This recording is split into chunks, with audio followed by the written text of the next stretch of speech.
If we keep focusing on the problems, we will, but that will be the hole that we dig ourselves deeper and deeper into. There's a lot of negativity and hatred and a lot of bad things. If South Africa wants to be solution driven, the Orania model is a model that is open source. People can take it, they can change it as they want, they can chop it or they can add to it and use it for themselves.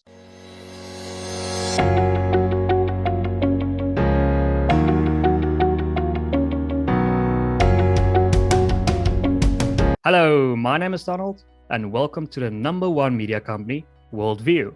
At WorldView, we explore everyone's perspectives on all things that can broaden our worldview. Today, we're talking with Joost Strydom.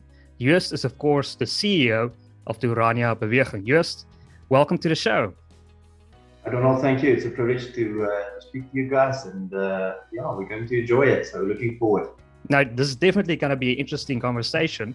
So, Joost, a lot of people think they know what Orania is, or they don't really know what Orania is. But to clear the air, can you tell our viewers, what is Orania? Why was it founded? Yeah, and that is one of the, you make a very important remark now, because Orania is one of those things that everyone has got an opinion on, but very few actually knows what it's about and why there is a place like Orania and actually how it works. So everyone has got some kind of an opinion, but it is important to get the facts straight, and for that reason, I'm thankful for this opportunity. Orania is simultaneously two things. It's the idea, and it's also a manifestation of an idea in terms of a reality, and it's a town. So what you can physically see is a town. The town is a normal town in the Northern Cape. It's got about 2,000 residents here, a little bit over 2,000. Last year's census, we were 2,000 souls. We grow rapidly, about 16.5% growth in population last year, 27.5% in new businesses last year. We have massive infrastructure growth and things like that. So that is the positive things that you can physically see in Orania. Obviously, Orania is one of those communities that is very unique because it is not like most other communities in South Africa and over the world for that matter. It's not founded because of an economic reason. It's not founded because of natural resources in a specific area like mines or whatnot. Orania is founded around an idea. So to clarify that a little bit, we must go back into the history of South Africa. And something I've repeated on many shows and many conversations, but it's important to keep repeating it because it's very important to understand. Orania is founded in 91 in terms of the actual buying of the town, but the idea is much older. In the late 70s, there were multiple groups, intellectual Afrikaner think tanks and whatnot, that started working around this idea of a let's call it an Afrikaner homeland. And the reason why they did it is because they were looking at the realities of South Africa, they're looking at the realities of the broader Africa, seeing that the winds of change, as they called it in the 60s, in terms of the colonial powers moving out of Africa, democracy becoming, kind of the standard of governments around Africa and so on. And they saw something very visionary. They saw that Afrikaners as a small minority at that stage in charge of South Africa in terms of the military, the economy, the politics, and everything in between, cannot keep on going that way in the first place. In the second place is Afrikaners is trying to rule over a united South Africa that was actually not united by us. We didn't unite South Africa in terms of the borders that it still currently has. It was done by the British government in 1910 after the Anglo-Boer War. Before that, South Africa was not a unit. It was not one thing. It was multiple things. You had republics, you had kingdoms, you had like almost like hunter-gathering groups. A very, very diverse South Africa in terms of management. Republics, as I said, kingdoms, but the Zulus and so on. So not a standard, country that's ruled in one way. And the British Empire came and united it and managed it as the British Empire did in that stage, as a consolidated unit. Very easy to manage, very easy for business, very easy for logistics, makes sense in those terms, but it doesn't make sense in terms of the cultures of South Africa. It doesn't make sense if you are culturally inclined. It doesn't make sense if you want to manage your affairs in a cultural perspective. So what do we propose? Let me go back to the 70s, and as I said, Afrikaners were in charge of most everything, built on that system that was created by the British in 1910, right, predominantly, and followed by everyone after them. So here you have a massive central government ruling over the entirety of South Africa. You have certain ideas in terms of development. You have homelands, but still business is playing a major role in everything, and consolidation is a very important word. So first of all, these Afrikaner intellectuals, some of them specifically sociologists, said that we cannot continue this way. If we look at the migration of people, we look at the demographics of South Africa, this is not sustainable. This is not sustainable in the first place because the winds of change is going through Africa, and things are changing at a rapid pace. And even in the 70s, they knew what was going to happen in terms of the change in government in South Africa, just as it happened to our neighbors, Rhodesia that became Zimbabwe, Mozambique, Angola, all the other African countries that pushed out colonialism and moved to a new system of government. So they saw that. On the other hand, they saw that survival of Afrikaners as a nation or as a folk or as a community is only sustainable with something that we call demographic politics, right, or concentration politics. The only way to make decisions for yourselves in terms of culture, language, religion, politics is to be concentrated in one place. That's the second thing. And the third thing is the idea that cheap labor became one of the major drive forces in South Africa as a political tool, right? Or maybe the other way around. So we had a system where cheap labor was always available, and very specifically black labor, right? So I think that's one of the things that a lot of South Africans are still quite angry about, is the fact that there were systems of labor created. Right? And that had to change for multiple reasons, which we can discuss further in a second. Now remember, this is why this is so visionary. This was not in reaction to 94 or 91 or Zuma's presidency or COVID or whatever. This was in the 70s, late 70s, early 80s, when these guys saw the future. They looked into their little crystal ball of migration statistics, of demographic statistics, looking at the rest of Africa, and they saw the only solution for us is, instead of giving everyone else homeland, is to claim one for ourselves. And how do we do that? We do that by three foundational rules. The first one is we need to acquire a piece of land legally and through a formal process that cannot be disputed. Secondly, we need to build our own institutions, because on the one hand, they already had the vision to foresee that the state will, on the one hand, become more and more incompetent. If you look at ESCOM, SAA, and so on, and on the other hand, more and more antagonistic if you look at transformation agendas and so on. So those are the two realities, and to counter that, you need to build your own institutions. You need to build schools that function on your own accord. You need to build churches. You need to build socio-economic structures.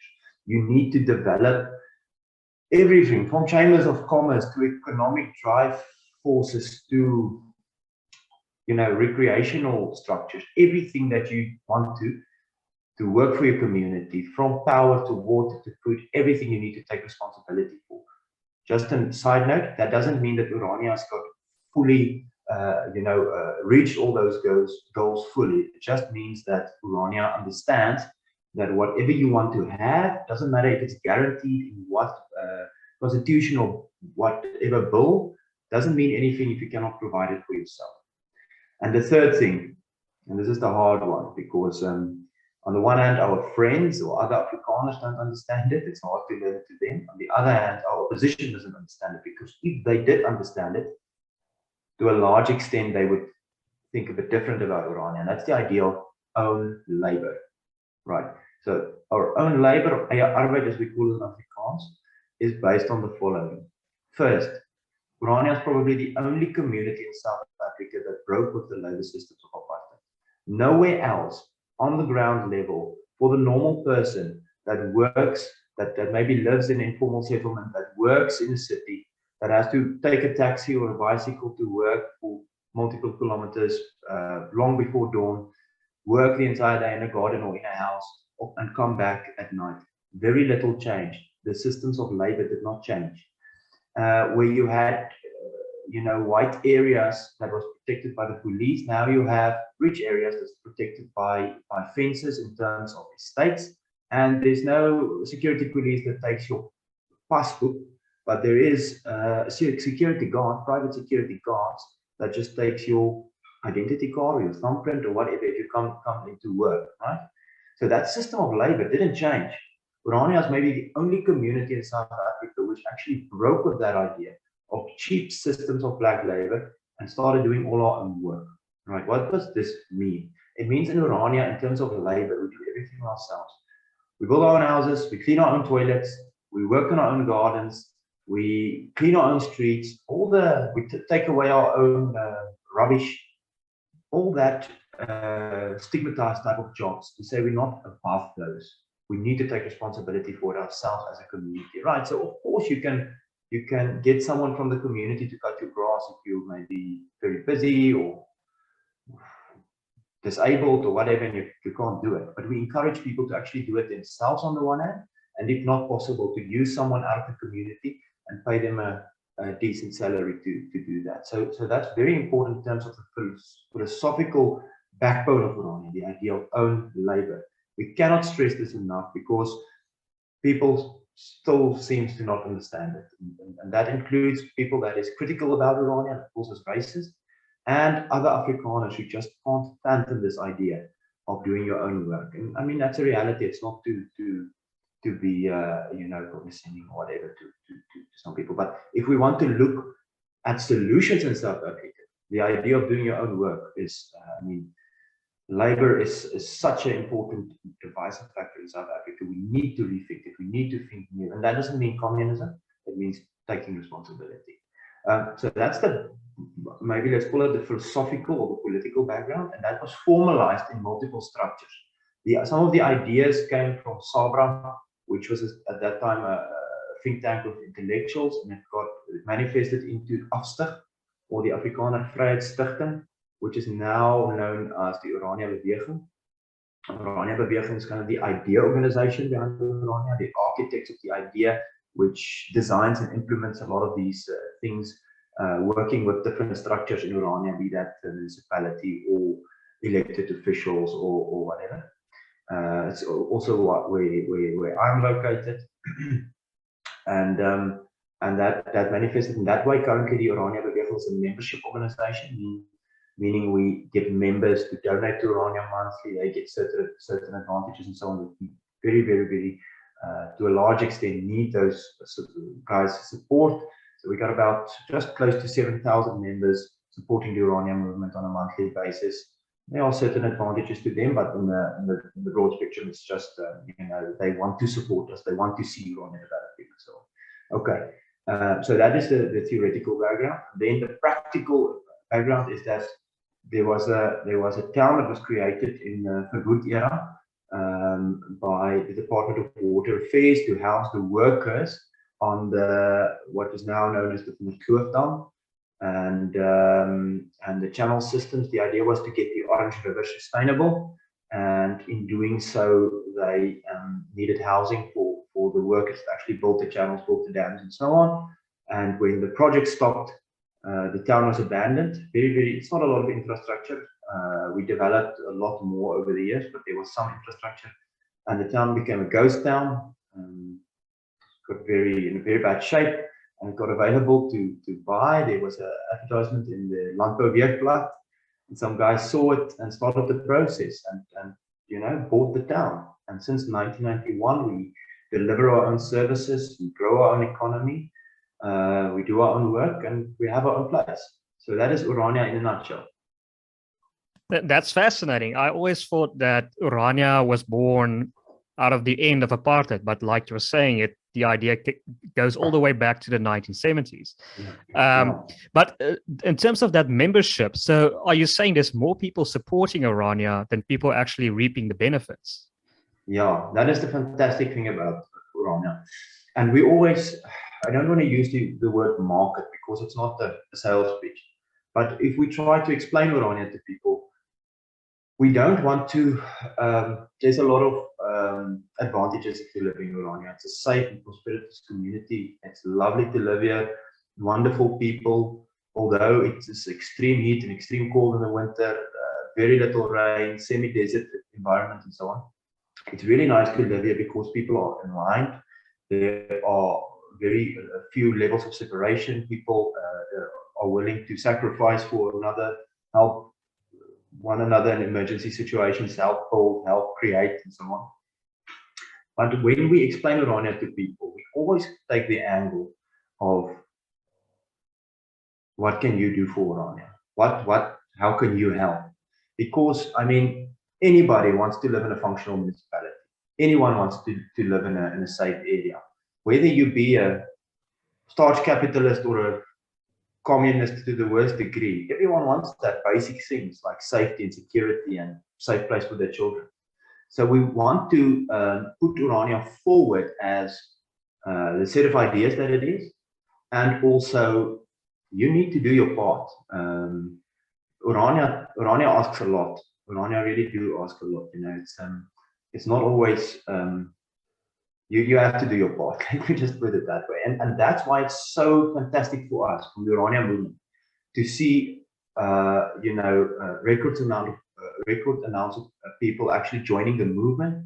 They get very little benefits. There's little benefit in terms of, you know, when you come visit Orania, you pay a little less in terms of tourism accommodation, and there's some advantages. You get our communication, you get our membership, a magazine, and so on and so on. But the true benefit is, and that's why people buy into, is they're creating a place for Afrikaner children to grow up. They're creating a prosperous community, and they're actually donating to the cause and help us build out this community. And that is what's important to us. That's what's exciting for me, you know, the idea that people actually are ready and willing to give more. We also have the Helps on Funds, a helping fund maybe in English. It is an affiliate of the Orania movement, specifically focused on empowering Afrikaners. Our strategy was always, with the donations that we get, some Orania movement members give a certain sum of money every month to the Orania movement, and on top of that, a little bit more for the helping fund. And that money is used to empower people. So as I said, our strategy is not to give out food parcels and so on and so on. Sometimes in the emergencies, we do that, like in the early stages of the lockdown. Our focus is to empower people, putting them through preschool, putting them through school, getting bursaries for Afrikaner students that come and study at our technical training institution, empowering people with skills that they can help the next generation as well.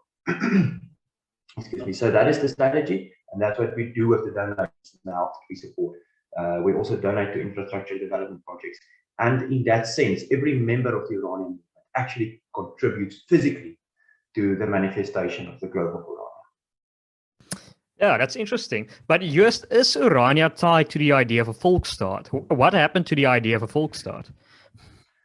In the early years of Orania, that was a phrase that we used a lot, right? That phrase got a lot of bad publicity. And on the end, we stated that we know what our goal is, we know where we're going, but some people use that term in the wrong context, and that became a bit of a negative connotation. Yes, on the end, Orania's goal is to create a place for Afrikaners, to create a free geographical area for Afrikaners. As I believe there is ethically nothing wrong with, as long as we do not harm or do any trouble to anyone else. I believe freedom is not only to not be ruled over, it's also not to rule over anyone else that doesn't want to be ruled by you, if you understand. So that is part of the inherent idea that we connect to freedom. So maybe the phrase isn't used that much anymore. Orania hasn't abandoned the idea of a free place for Afrikaners, a geographical area where we are truly free. We haven't abandoned that idea. We are very much aligned with that still. But if we look at the history of South Africa as well, and the history of Orania, we had a certain concept in the early years of what will happen. I don't know how many guys actually know about the Musa Declaration, Goldie Musa's declaration in Parliament.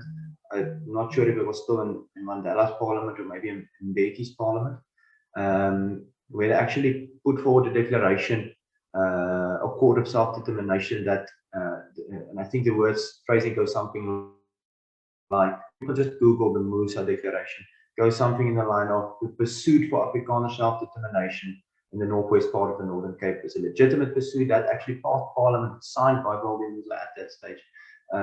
So we had, a lot of hope. In that same time, or just a little bit after that, we spoke actually with President Mbeki, as we were speaking to many of the presidents of South Africa, including Nelson Mandela, Mbeki, Zuma, and so on. We always keep, connections to the government of South Africa. At that stage, Mbeki said something very interesting to the leadership of Orania. When we asked for larger amounts of physical freedom here and to actually be to a larger extent in control of our own destiny, he gave a very short and simple answer. He just said, show me the animal. And we didn't quite know what that meant, right? But in the end, we realized that it meant, show me a reality that I cannot deny. Create a truth that I cannot deny.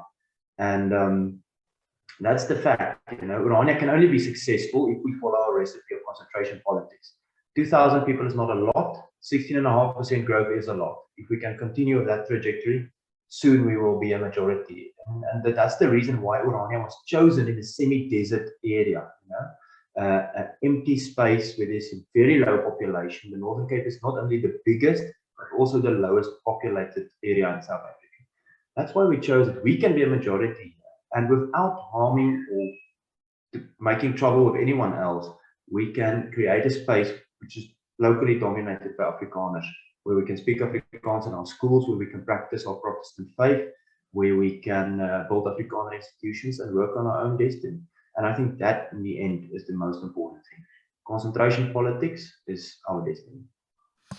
And well, a lot of people obviously have a problem with crime in South Africa. Is Orania a safe place? How does policing work in Orania? Yeah, very, very important question, because it's a very relevant question. One of the major reasons for migration through the ages, two things: economic opportunities and safety. And in a more and more unsafe South Africa, people want to know, is Orania safe? Do I actually put myself at risk for living there or what? So let me answer it from multiple contexts. Firstly, Orania is not crime-free. There's no place on earth that's crime-free. Every place on earth, to some extent, crime, be it very little, a lot, there's always crime. It's human nature. We are sinful humans, and that's the way it is. But Orania is in the context of South African crime, especially violent crime. It's quite a safe place. Why is it a safe place? It's not a safe place because we've got massively effective fascist policing industry that just beats down on everyone that moves. No, it's not the reason. Firstly, it starts with the idea of doing your own work. People's experience of inequality is something totally different. We have a shared and aligned vision, which means there's not a large degrees of jealousy between a worker and the employer, which mitigates crime. It's Afrikaners that works in different industries for other Afrikaners.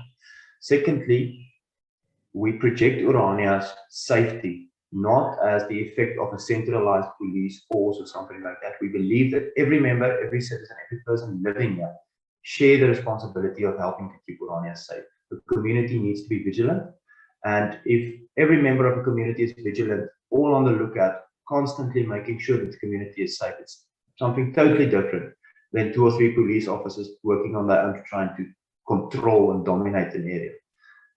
So that is, from the beginning, our point of view. First, our own labor policies. Second, everybody is responsible. third, we've got our safety and security strategy in terms of a formal company that is in control of our safety and security, Orania Veiligheidsdienste, which is a private security company, legal, professional, qualified as any other private security company in South Africa. Only difference being their main concern is not to make money. Their main concern is to keep the community safe. It's not a business, although we use certain business ideas in order to make sure that the company is sustainable. It needs to stand on its own feet because of the fact that Orania gets zero funding, municipal funding from the state or from anyone else. We need to make something that's commercializable in terms of servicing the broader area as well. And in that terms, make some money that we can use to upgrade our systems. So Orania is safe. One day, something will happen in Orania as things happen, and there will be like massive, front page news. Orania is not as safe as they said, or something like that. And we can then refer back to this conversation where I said, no place on earth is 100% safe. But Orania is in the context of South Africa an extremely safe place. Of course, people take responsibility. Can something bad happen? Obviously, it can. Will the community absolutely react to it? Yes, they will. They will take that responsibility. People are voluntarily willing to do what's needed to keep the community safe in terms of whatever. And in such an extent that Orania has been on multiple occasions asked by the police in the greater district for help, for assistance with things, because we have got capable individuals, capable tools that can help to keep the border region stable and safe as well. That's interesting. But just can one still purchase in Orania? Is there still places to purchase in Orania? How does a person join Orania? Yeah. So that's a question I'm going to answer in 3 parts. I'm going to start at the beginning. Normally, a lot of people, although it's not compulsory, I want to stress very much, it's not compulsory to be a member of the Orania movement to come and live here. But the logical process for a lot of people is to join the Orania movement as a donating member and then start with the verblijfsrecht or right to residency process. But it's not needed, and you don't have to do it. It's just, as I said, a logical step for a lot of people. Secondly, people go through the process. The process has got 2 parts. One is the right to residency. The other one is just the basic town orientation. And the right to residency work as follows. The goal is to keep it a culture-oriented town. Remember, in an era where Afrikaners is vividly accused of being racist on the basis of the skin color and things like that, Orania is not a community that says we are a white community. We are an Afrikaner community, which means if you're a Russian or a Pole or a Hungarian or whatever, and you want to come and live here because you think it's a community and you qualify because you're white, that's not the case. Orania is an Afrikaner community, and people who want to live here needs to be culturally integrated into the community. I think it has happened. There has been people from European countries that really went above and beyond to integrate into Afrikaner culture.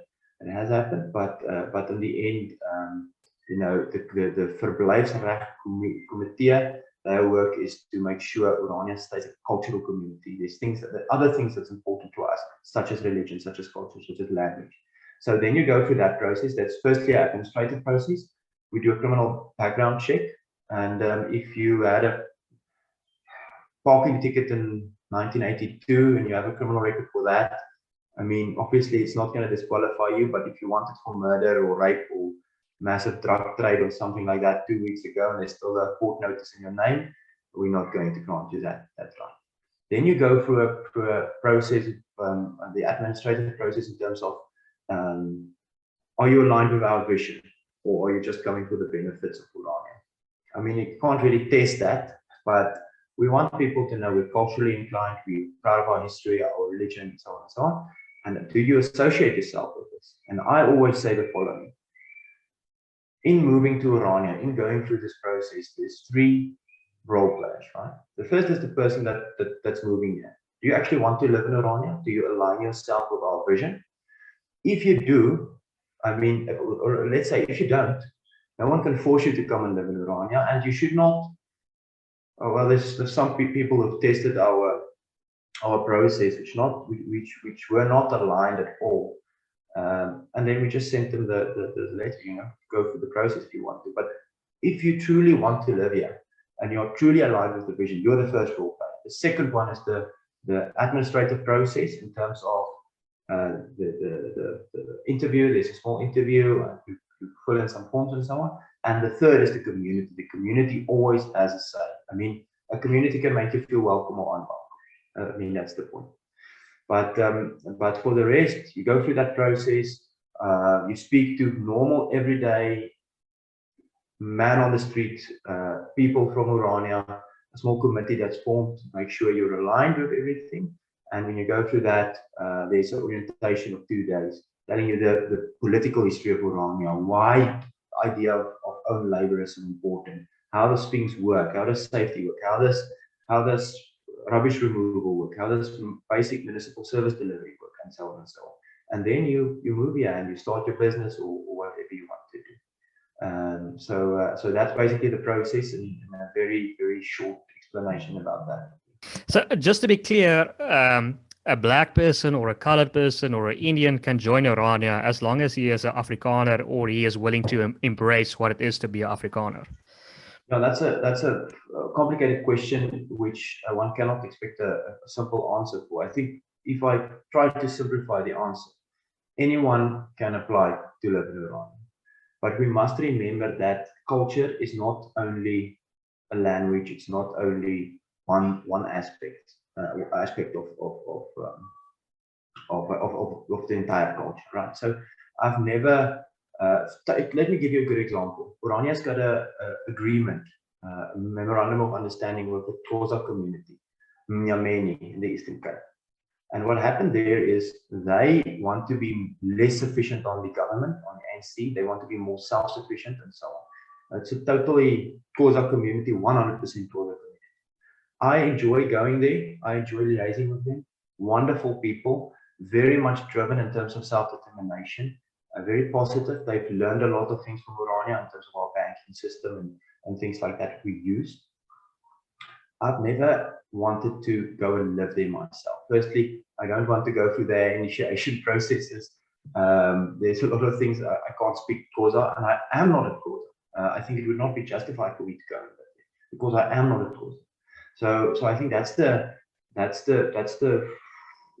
answer to some extent, right? So there have been black people or people from different countries, Europeans, white Europeans, that wanted to apply to live in Orania, and all of them are treated the same way. They sent we send them the application forms for the right to live here, and they can go through the process and in good faith explain their case to the committee.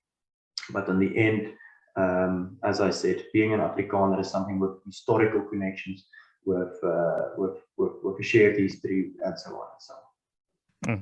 Yes. How does education work in Orania? I saw a very interesting documentary where I believe they separate at a certain age the children in terms of like creativity or logistical skills. It's very interesting how education works. And you tell us how education works in Orania.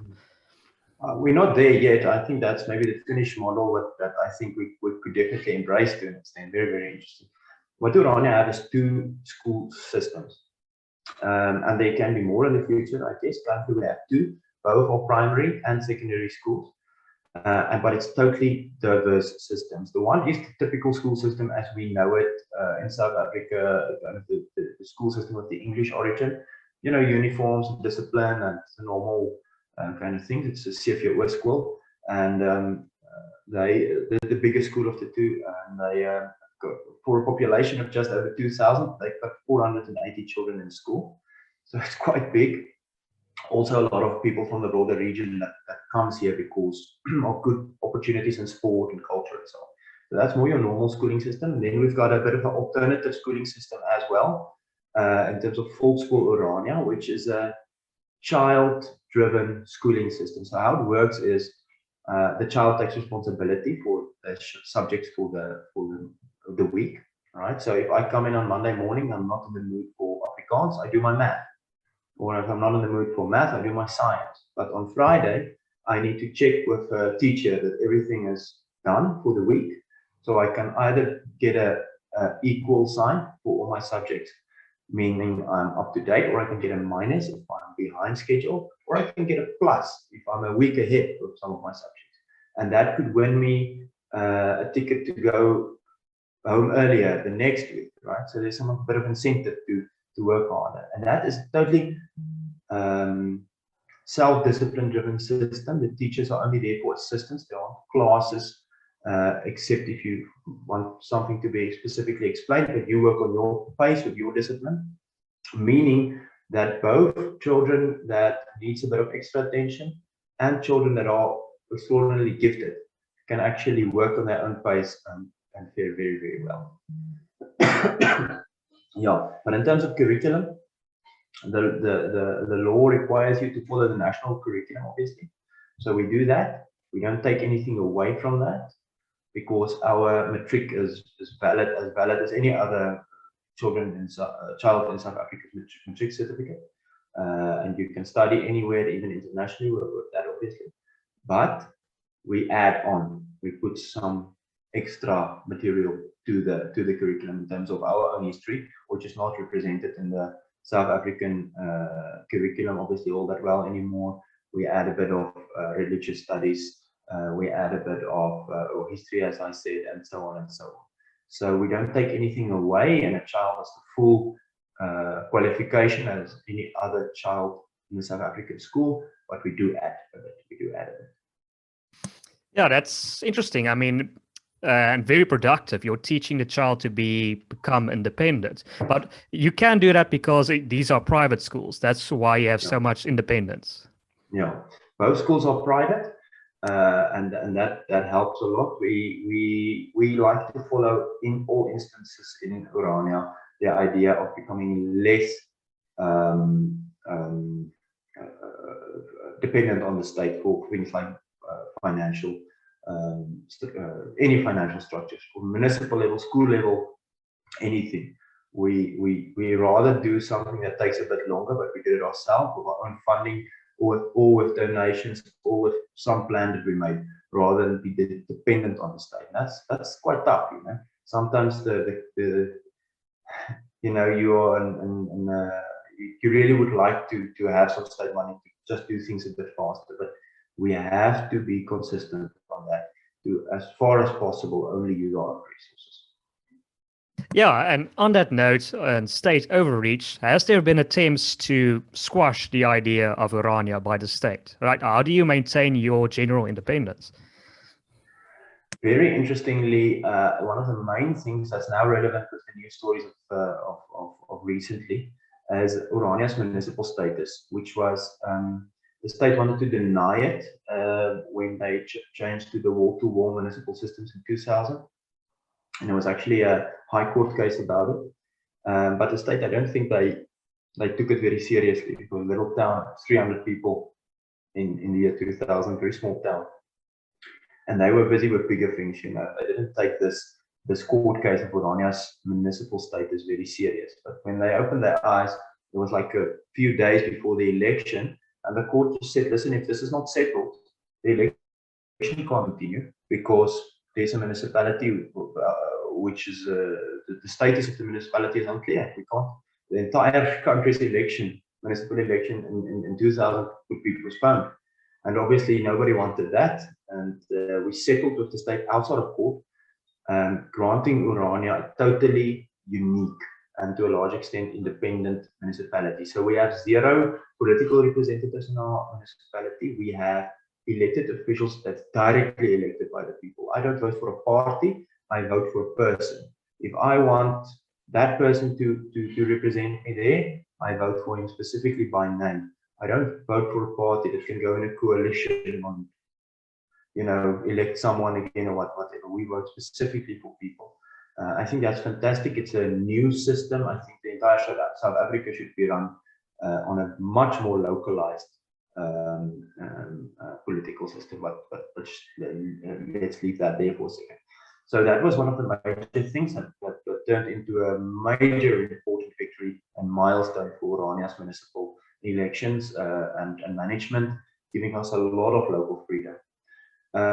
Now to go back to your question, we've seen a lot of attacks on Orania's status, but never from government officials, always from, or never from the people who practically work with Orania, right? Who practically liaise with us, always from opportunistic politicians who wants to make a point. Because, you know, the officials from municipalities and from provinces and so, they see that Orania is succeeding, you know. They see that we are doing something right. They are either positive about the fact that our administration is always correct and up to date, or they're positive about the possible things that they can learn from Orania. But, you know, opportunistic populist politicians, they're a bit of a problem. Luckily, they just attack us with their mouths and media, and most of the time that's harmless. They just give us more publicity. Yeah, I want to throw one idea to you to play devil's advocate. Is Orania doing well because your principles are correct, or is it doing well because South Africa is doing so badly? Very important question. I think one of my main wishes would be to see South Africa that's functioning very well, a South Africa that is a success, but at the same breath, Orania still also functioning well, is also a success. That would be something that I would very much like. A good proof of Orania's success would be if there's a successful South Africa where different communities take responsibility for themselves, and Orania is still a success. And I think that is the case to a large extent, and I think it's possible. Because people are mostly, or I would like to believe, that people are mostly not motivated by the negatives in life, they are motivated by the positives. Orania's got a lot to offer. Yeah. Obviously. So the reason why I brought that question up. Do you want to say something? The reason why I brought that question up, Joost, is it seems like your policies are not very competitive. Like the idea of everyone working for himself, right? So why would a South African stay in Orania and pay, I don't know, 15,000 Rand for private security, when you can stay in South Africa and pay 3,000 Rand?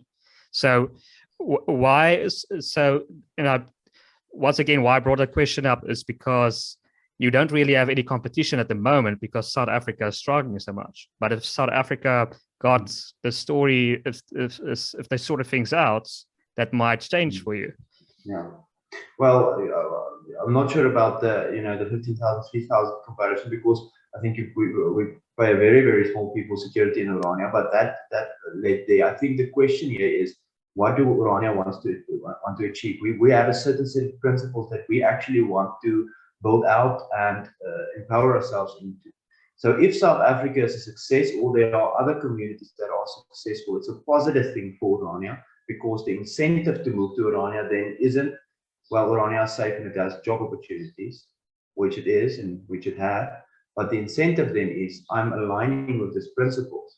So it would be very good for us if that is the case. If South Africa is functional, we would very much like it. If South Africa is functional, there are other communities, so people can voluntarily go where they want to or where they feel most at home. That the logical flow out of that would be that people who will feel welcome in Orania and align themselves with our values would come here. So that would really be a good thing. Okay, fair enough. So do you know of the Suidlanders and what they are trying to achieve? Is there an argument to be made that you can make a sort of a confederacy of South Africa, sort of states that support Afrikanerdom, that support each other? They don't have to be in one location. They can be in various locations in South Africa, but they can help each other, like the Suidlanders and Orania are helping each other. Orania's view is that South Africa would be successful if there's a community of communities. If on local level people take responsibility for themselves, but on a broader level, people liaise, people trade, people exchange, whether that be goods or ideas or politics or whatever. So we are very much pro people who take responsibility for themselves. Orania is in no sense in terms of our existence built out of, you know, the ideas of war and violence and so on. We are built on the idea of good relationships. So yes, I think there's always opportunities, and people would be surprised to see who we liaise with. We have spoken to representatives of the Suidlanders. We don't have a formal agreement with them, but we've also spoken to representatives of, for example, Nyameni. We've spoken to people like Kusatu. We've spoken to all the presidents of South Africa, excluded President Ramaphosa. We've spoken to multiple political, semi-political, and other organizations because we, as a community, would like recognition, and the way to get recognition is to give recognition. So we are, that idea of a South Africa that's built on communities and institutions, it's a very positive development for us. And we're excited to liaise with people. We can always liaise with people, and you should always speak your mind with friend and foe alike. I think anybody in South Africa can name the goals and the ideas that the EFF has, but I'm not sure that all the EFF supporters truly understand what Orania is about. That means we need to make our message clearer. We need to be heard. We need to go ahead and tell everyone exactly what we want to do, why we want to do it, and how we are doing it. And the how is by taking responsibility. So we encourage other communities of every shape and size and level to take up that responsibility, and we will support people who support themselves as well. So, Joost, what does the future hold for Orania? Do you have plans to expand? Do you have plans to buy more land? What does the future hold for Orania? If you look back at Orania's history, and you see that even with a bit of a slow start, we went into the past 7 years where we had an average of 10% population growth every year, where we had an average of growth in our education sectors, in our development, and so on. The future is very promising. The idea is, well, currently on the current piece of land that we own, we can house up to 30,000 people if we densely populate it.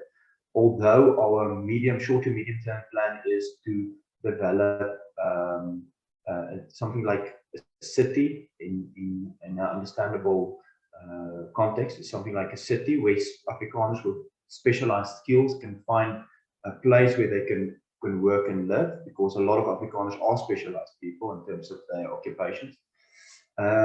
So we want to house skill sets here and create a city type environment, but also we don't want to be too densely populated, because we want to keep this idea of like a rural city, you know, plattelands. We Afrikaners like the platteland.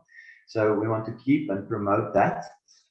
So we can settle anywhere between 10 and 30,000 people on our current land. We do have plans to buy more and expand as we are growing at the pace where that will become necessary very soon. We have massive infrastructure developments at this stage. Our sewage plantation, currently we are building a sewage plantation that can that's built in 3 phases. The first phase can accommodate 3,000 people, second one 7,000, the final phase 10,000 people. It's infrastructure we're developing with our own money, our own skills, and our own people. We're currently working on a solar farm. It's a humble beginning, but as all things in Orania, as we encourage people to take responsibility for themselves, we're also developing a central solution for the community in terms of a solar farm, which is also going to be built in 3 phases. First, just basic generation of power. Secondly, generation of power and possibly selling to third parties anywhere in the country. And thirdly, the ability to store other electricity that we can have for at least from 6 a.m. to 8 p.m. every day of our own power supply. So that's some of the infrastructure projects that's going on. Yes, as I said, our primary focus now is infrastructure, because we have enough space to grow a few times our current size. Also, we keep in mind that we might need to buy more land, and for that we will plan and execute as necessary. But currently, our focus is firstly and foremostly infrastructure development to house the large amount of people that want to move here, but also to create a stable environment, even if state institutions fail. Yeah, that's interesting, and it sounds exciting. But yes, I see our time is running out. I believe you've easily answered all our viewers' questions. I want to give you one last opportunity to add, plug, or say anything that you want to.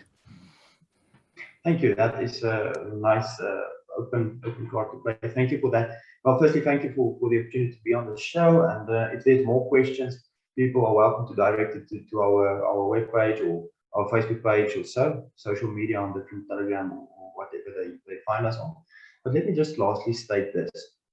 South Africa has got a lot of problems, and a lot of people are focusing on those problems, whether that be economic, whether that be inequality, whether that be whatever, failing institutions, whatever.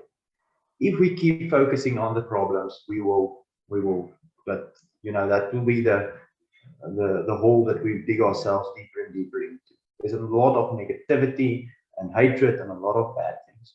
If South Africa wants to be solution driven, the Orania model is a model that is open source.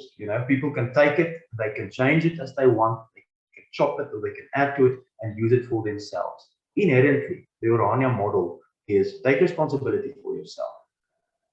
It's culturally based, so take the things that your culture has to offer and use that. If your culture has strengths, use that. If your culture has weaknesses, make sure that you plan for that. But it's a cultural based community. So be solution driven, be culture orientated, and liaise with friend and foe alike. As I said, state what you want to do, state how you're going to do it. Speak to other minority groups in South Africa, minority nations, such as Orania is doing with the Khoisan and so on. Do not be afraid to clearly state what your plans are. But if you want to build a long-term, sustainable community, you have to do it with land that you legally acquired. You have to do it with institutions, and that's the hard work. That's really tough. And it asks a lot from volunteers. And thirdly, you need to do it with your own labor. That is universally applicable to every cultural group in South Africa. It's usable by anyone in any continent in the world. Do those things, take responsibility for yourselves, and you will see that the value of your quality of life, although you work very hard, quality of life is really good. And finally, you're working towards a community that's at peace with itself and that's got very low levels of internal friction. And what more can one ask for? Well, thank you. It's a very positive message to end up on. And to our viewers, if you've made it this far, you most certainly enjoyed our content. So please consider liking this video, sharing it as widely as possible, and subscribing to our channel. My name is Donald, and you've been watching WorldView.